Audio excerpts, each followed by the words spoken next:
करना। जो एक बड़ा अजीब सवाल है, अब तक शायद उठाया नहीं गया, कि 9/11 से पहले अहमद शाह मसूद का कत्ल होता है और अहमद शाह मसूद जो से थे वो किसी और की प्रॉक्सी वार करते थे, और उसके बाद जो अहमद शाह मसूद की फौज थी वो तालिबान पर कब्जा करती है और जंग करती है काबुल में।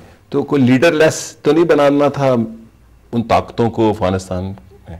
नहीं, बल्कि उस वक्त तो उससे किसी का मकसद हल नहीं होता था। अहमद शाह मसूद को कत्ल करने के बाद वो मैं समझता हूँ कि एक इंटरनल मामला था जिसके तहत उनको कत्ल किया गया। लेकिन अमेरिका को मालूम था कि बहुत जल्द अहमद शाह मसूद, उनके साथी शुमाली इत्तेहाद मिल करके काबुल पर कब्ज़ा करने वाले थे, और अमेरिका, भारत, रूस सब उसको सपोर्ट कर रहे थे। तो ये बड़ा ज़रूरी था कि अगर वहाँ पे एक मजबूत क़यादत होती तो एक बेहतर हुकूमत कायम हो सकती थी। ये मैं समझता हूँ कि बात नहीं थी, बल्कि आपस के जो इख्तलाफात थे इनके, मुजाहिदीन के, अहमद शाह मसूद के, उनको मालूम था कि ये बाहर के मुल्कों से साजबाज हो रही है, उसके नतीजे में ये हुआ। अच्छा, अफगानिस्तान में कहा जाता है कि पाकिस्तान का स्ट्रेटेजिक डेप्थ की पॉलिसी थी और प्रॉक्सी वार भी लड़ी 79 के बाद। सोवियत यूनियन के आने से पहले उसके शाहिद हैं कि शुरू हो गई, उन्होंने असला लिया जो मुजाहिदीन आया। आपके भी एक रिसेंट मजमून में है कि 60,000 70 ममालिक से आए लोग और 40,000 पाकिस्तान से। तो इस जंग का क्या जवाब था एक कम्युनिस्ट गवर्नमेंट के खिलाफ प्रॉक्सी वार करने का?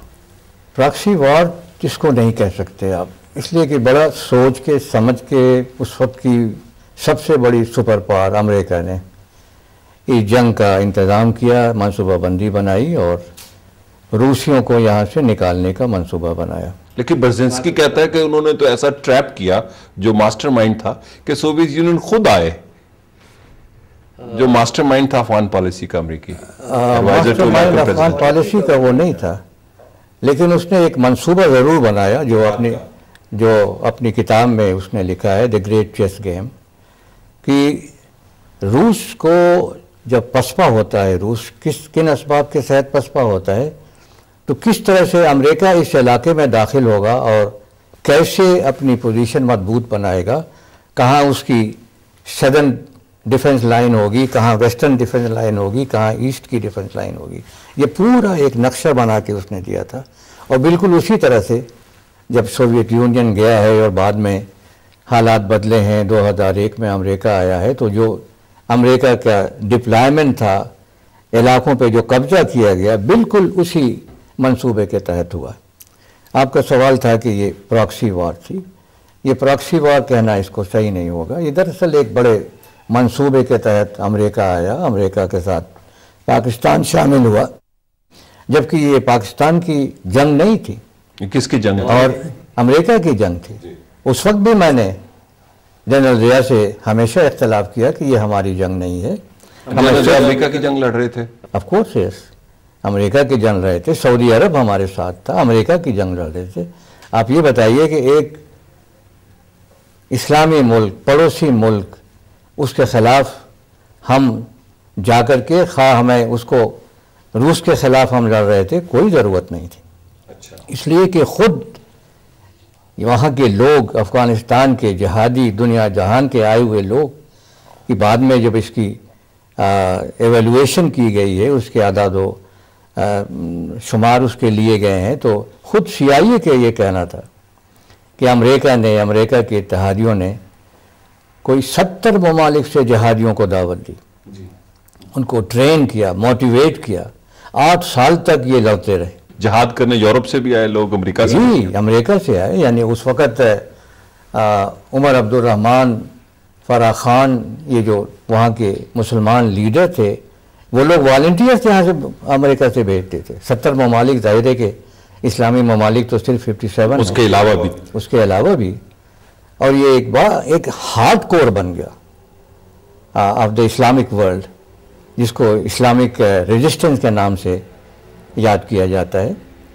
और आपने देखा कि ये हार्ड कोर बना कि जिसका वो मरकज़ी जो कुव्वत थी वो हमारी सरहदों के साथ थी, अफ़गानिस्तान और पाकिस्तान की सरहदों के साथ, कि जहाँ पर पख्तून आबादी है। ठीक है। पख्तून आबादी हमारी तरफ भी, उनकी तरफ भी, और पख्तून आबादी के गिर्द ये तहरीक डेवलप हुई कि जिसमें दुनिया जहान के लोग शामिल हुए, और इस तहरीक को चलाने में दो इदारे थे, एक CIA था और दूसरा ISI। यहीं पे वो CIA को अंदाज़ा हुआ कि ISI तो एक बहुत बड़ी ऑर्गेनाइजेशन है। ISI की सलाहियतों का अंदाज़ा हुआ। ISI के फिर इन मुजाहिदीन से ताल्लुकात कायम हुए, यानी ISI की जो पहुंच थी वो ग्लोबल हो गई। और इस चीज़ से ख़तरा हुआ CIA को कि ISI को अगर ये एडवांटेज हासिल रहा तो फिर उनके मफादात पे बड़ी ज़रब आएगी, और यहीं से ISI और CIA के मफादात के टकराव का किस्सा शुरू हुआ। लेकिन जो सूरत हाल 89 के बाद हुई, फिर 2001 में हुई, यानी कि पहली गल्फ वॉर में हुई, आज अमेरिका तो सारे खित्ते में नजर आता है, वो तो कामयाब नजर आता है। अफगानिस्तान में चला गया, इराक में चला गया, और दूसरे रीजन में भी उसके असरात मुरतब हुए, तो अमरीकी तो कामयाब हो गए हैं। इसके बरक्स अमेरिका हर महाज पे हार चुका है। इराक में हारा है, इराक में हार गया है, निकला है, मार पड़ी है, निकला है। अफगानिस्तान में हार गया है, उसका जो बगल बच्चा है इजराइल, वो लेबनान में हार गया। लेकिन जो लेबनान में शिकस्त हुई है वो तो इनसे ताल्लुक नहीं है, वो तो लोगों की अपनी मज़ामत है, मगर सिलसिला यही है। मैं आपको बताना चाहता हूँ कि कैसे हारा, किन के हाथों हारे हैं ये। अभी जो इससे आपने पहले सवाल किया था कि ये जो एक मुदाफ़ती कुव्वत है, एक रेजिस्टेंस, एक इस्लामिक रेजिस्टेंस जो डेवलप हुई है, it has a global reach, it is not confined only, but the centre of gravity जो उसका है वो यहाँ है। वो पख्तून है, असल ताकत जो है ना वो ये पख्तून कौम है जो सरहद के दोनों तरफ रहती है, अफगानिस्तान और पाकिस्तान में। इसको ज़रा सा एक लम्हा मुझे दे, चंद मिनट तो मैं एक्सप्लेन करूँ कि जब इतने बड़े बड़े वाक़यात पेश आते हैं पिछले 30 सालों में, मसलन रूस ने कब्जा किया अफगानिस्तान पर, फिर 8 साल जंग होती रही, 8 साल अमेरिका ने ईरान और इराक को लड़ाया, उसके बाद फिर अमेरिका ने इराक पर हमला किया, पहली खलीज की जंग, उसके बाद अमेरिका ने अफगानिस्तान पर कब्जा किया, फिर इराक पे कब्जा किया, शॉक एंड ऑ का जो डिमॉन्स्ट्रेशन दिया अपनी टेक्नोलॉजी का, लेबनान की जंग और गज़ा की जंग, इन तमाम चीज़ों को अगर आप मिला के देखें तो ज़्यादा मुसलमान मारे गए हैं इन जंगों में। ये बहुत बड़ी दहशतगर्दी है, बहुत बड़ा जुल्म है। ये रियासती दहशतगर्दी है, रियासती दहशतगर्दी है। रूस की जारहियत, अमेरिका की जारहियत, और फिर अमेरिका और उनके इत्तेहादियों की जारहियत जो आज तक कायम है। इसके नतीजे में जब इतने बड़े वाक़यात पैदा होते हैं तो नई नई हकीकतें जन्म पाती। वो क्या है? मसलन 2 बड़ी अहम हकीकतें हैं जिससे हमारा ताल्लुक़ है। एक है पख्तून पार, जिसका तस्करा अभी चंद दिन पहले अमेरिका के एक प्रेसिडेंट का एडवाइज़र था, खिलखुलिन, डेविड खिलखुलिन, उन्होंने किया है। उसने कहा है कि पख्तून पार ये एक नई मुसीबत इनके लिए सामने आ गई है कि जो पाकिस्तान से लेके इसकी पहुंच जो है वो हिंदू कुश पहाड़ों तक है, और इसको तोड़ना, ख़त्म करना कहते हैं हमारा अवलीन मकसद है।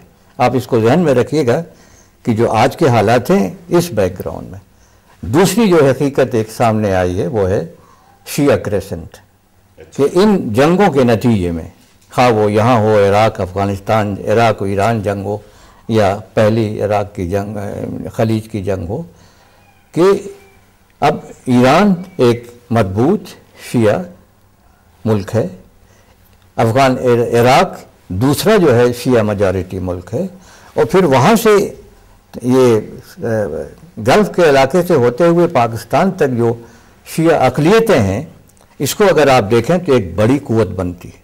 इसको ये शिया क्रेसेंट कहते हैं, और इनकी अब साजिश ये है कि शिया और सुन्नियों को लड़ाएं, और सबसे पहले ये ईरान को अपने साथ मिला के अमेरिका और भारत, कि जिनको ये कहते हैं कॉन्टैक्ट ग्रुप।